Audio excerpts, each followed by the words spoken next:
మాచవరం గ్రామంలో కొలువు తీరిన శ్రీ రామేశ్వర స్వామి ఆలయంలో కార్తీక మాసాన్ని పురస్కరించుకుని శుక్రవారం సామూహిక కుంకుమ పూజలు నిర్వహించారు. ఆలయ నిర్వాహకులు కోట నాగేశ్వరరావు ఆధ్వర్యంలో ఆలయ పండితులు వేదమంత్రాల నడుమ మహిళలు భక్తి శ్రద్ధలతో కుంకుమ పూజలు చేశారు. శ్రీ స్వామి శ్రీ అమ్మవార్లను మహిళా భక్తులు దర్శించుకుని పూజలు చేశారు. 600కు పైగా మహిళా భక్తులు కుంకుమ పూజలో పాల్గొన్నట్లుగా నాగేశ్వరరావు తెలిపారు. గ్రామస్తుల సహకారంతో ఆలయ ప్రాంగణంలో ఏర్పాటు చేసిన అన్న సమారాధనలో భక్తులు పెద్ద సంఖ్యలో పాల్గొన్నారు. వారికి సకల ఐశ్వర్యములు కూడా ఆ బాలా త్రిపుర సుందరి అమ్మవారు సర్వకాల సర్వావస్థల యందు మనయందు మనకి సౌభాగ్యాన్ని మన కుటుంబ సభ్యులకు మన గ్రామములకు మన దేశానికి కూడా కలగాలని కోరుకుంటూ చక్కగా సస్యశ్యామలంగా పాడి పంటలతో పిల్లా పాపలతో కూడా వర్ధిల్లాలని మనస్సులో కోరుకోండి. అమ్మవారిని వేడుకోండి, అమ్మవారి ఇస్తుంది. ఏం కావాలంటే అదే ఇస్తుంది.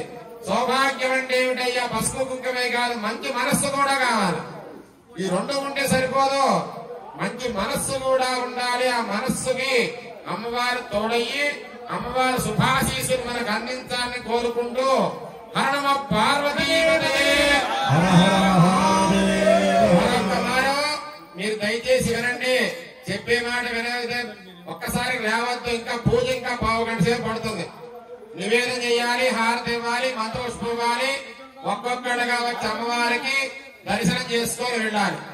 తర్వాత వీళ్ళకి భోజనం చేసి వెళ్ళండి. ప్రతి ఒక్కరు కూడా అన్న సంతర్పణ చేశారు. ఏమంటే మేము అన్నదానం చేస్తున్నాం అన్నారు. అన్న దానం అనకూడదుట. అన్నం దానం అంటే మహాదోషం వస్తుంది. అన్న సంతర్పణ, అన్న సమర్పణ. అన్న దానం నువ్వెవరు దానం చేయడానికి? అన్నపూర్ణే సదాపూర్ణే శంకర ప్రాణవల్లభే జ్ఞాన వైరాగ్య సిద్ధ్యర్థం భిక్షాం దేహి చ పార్వతి. ఏమన్నా అన్నదానం చేస్తున్నాం, ఆ మాట అనకూడదు. అన్న సమర్పణ చేస్తున్నాం. అన్న సంతర్పణ, అన్న సమర్పణ. అన్నాన్ని పెట్టాలి. అన్న దానం, అన్నందానం ఇవ్వడానికి లేదు అక్కడ. అన్ని దానాల్లో అన్నదానం గొప్పదని పదం అంటారు అంతవరకే, కానీ వాడటానికి వీల్లేదు. అన్న సమర్పణ చేస్తూ ఉన్నాం, భగవంతుడు సమర్పణ చేస్తున్నాం. లోపల ఉన్నాడు అక్కడ జఠరాగ్ని స్వరూపంగా ఈశ్వరుడు. ఆయనకి ప్రాణాహుతంతో సమర్పణ చేస్తూ ఉన్నాను భావనతో అన్న ప్రసాదాన్ని స్వీకరించి స్వామి యొక్క అనుగ్రహం పొందగలరు. హరమ పార్వతీపతయే నమః. హరి ఓం నమః శివాభ్యాం నవయౌవనాభ్యాం పరస్పరాసృష్టనపుద్ధరాభ్యాం నగేంద్రకన్యామృషకేతనాభ్యాం నమో నమః. శంకర పార్వతీభ్యాం. శ్రీ గురుభ్యో నమః. హరి ఓం. నేను గుంటూరు జిల్లా పెదపులివారు వ్యాఘ్రపురి క్షేత్రంలో రాజరా నరేంద్ర స్వామి అనేటువంటి శివాలయం నందు అర్చక స్వామిగా పనిచేస్తూ ఉన్నాను. ఈ సంవత్సరంతో ఈ దేవాలయంలో 12 సంవత్సరముల నుండి కూడా నిర్విరామంగా సామూహిక కుంకుమార్చన నిర్వహించడం జరుగుతూ ఉన్నది. ఈ సామూహిక కుంకుమార్చన అనేటువంటిది విశేషంగా అమ్మవారికి లక్ష కుంకుమార్చన ఏకకాలంలో జరిగినట్లుగా 100 మంది చేస్తే లక్ష కుంకుమార్చన అవుతుంది. అలాగే 600 మంది సుమారుగా సువాసినుల చేత ఈ కుంకుమార్చన కార్యక్రమం కూడా యథావిధిగా జరిగింది. ఇటువంటి అవకాశం బాలా త్రిపుర సుందరి సమేత రామేశ్వర స్వామి వారు ఈ అవకాశాన్ని నాతో సహా అందరికీ కూడా కల్పించారు. ఇటువంటి మహద్భాగ్యం ఎందరికో గాన రాదు.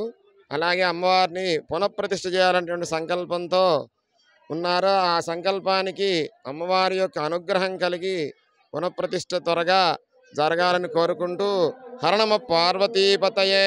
హర హర మహాదేవ్. కోడూరు మండలం, కృష్ణా జిల్లా కోడూరు మండలం మాచవరం గ్రామంలో వేయించేసి ఉన్న శ్రీ బాలా త్రిపుర సుందరి సమేత రామేశ్వర స్వామి వారి యొక్క దేవస్థానం ఇది. ఇది చాలా పురాతనమైన దేవస్థానం. అంటే మనకి పురావస్తు శాఖ వాళ్ళు మనం చూసి తెలియజేసింది ఏంటంటే, చోళుల కాలంలో నిర్మించిన దేవాలయాల్లో ఈ దేవాలయం కూడా ఒకటని చెప్పేసి ఇంతకుముందు పురావస్తు శాఖ వాళ్ళు మనకు తెలియజేశారు. అదేవిధంగా ఇది 1977 మరి ఉప్పెనకు ఇక్కడ ధ్వజస్తంభం పడిపోయింది. అంతకుముందు ఇక్కడ బాగా అంగరంగ వైభవంగా చాలా కార్యక్రమాలు జరిగేవిట. మనకైతే తెలియదు. మా పెద్దవాళ్ళు తరతరాలుగా మా పెద్దవాళ్ళు ఇక్కడ మరి అర్చకత్వం చేస్తూ ఉన్నారు వంశపారంపర్యంగా. ఆ పరంపరలో మా నాన్నగారు ఘంటసాల లక్ష్మీ నరసింహ శాస్త్రి గారు, తరువాత నేను ఇక్కడ 2008 నుంచి ఇక్కడ అర్చకత్వం కంటిన్యూ చేస్తున్నాను. మరి అయితే తరువాత ఇక్కడ 1998లో ఇక్కడ ధ్వజస్తంభ ప్రతిష్ఠ జరిగింది. కాస్త స్థితిలంగా ఉన్న ఈ యొక్క ఆలయాన్ని వాగర్ధ ప్రతిపత్తయే జగతః పితరౌ వందే పార్వతీ పరమేశ్వరౌ.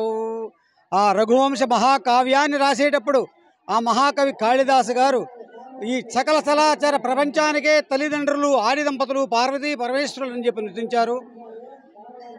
అందరికీ సర్వజనాలకు కూడా సకల శుభాలు కలుగుగాక. ఈ కార్యక్రమము గత చాలా సంవత్సరాలుగా జరుగుతూ ఉన్నది.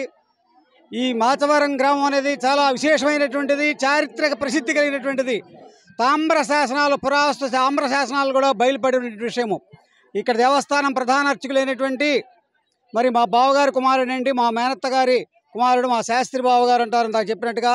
ఆ శాస్త్రి బావగారు మరి మహేశ పాప వినాశ కైలాస వ్యవాస ఈశా అని చెప్పని మహత్తరమైనటువంటి కాళహస్తి మహత్యంలో కానివ్వండి, మధురమైనటువంటి భక్తి సంగీతాన్ని మనకు అందించినటువంటి అమర గాయకులు ఘంటసాల గారు, ఈ ఇక్కడ దేవస్థానంలోగా అర్చకత్వం చేసినటువంటి ఘంటసాల లక్ష్మీనరసింహ శాస్త్రి గారు కూడా షటకులండి.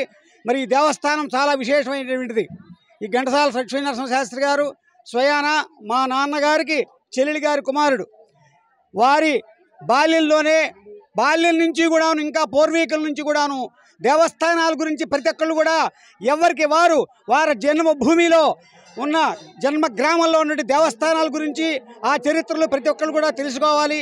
ఈ మధ్యకాలంలో అంతా కూడా భక్తి తత్పరతగా అందరూ కూడా వాళ్ళ గ్రామాల గురించి, గ్రామ విశిష్టతని, దేవాలయాల విశిష్టతని కూడాను మనమంతా కూడాను ఈ విధంగా ప్రసార మాధ్యమాల ద్వారా వింటూ ఉన్నాము కూడాను. తద్వారా కూడాను జనులందరిలో కూడాను ఇంకా ఎంతో భక్తి ప్రపత్తులు చాలా కొనసాగుతూ ఉన్నాయి. ఇది మనంతా చాలా సంతోషం విషయము.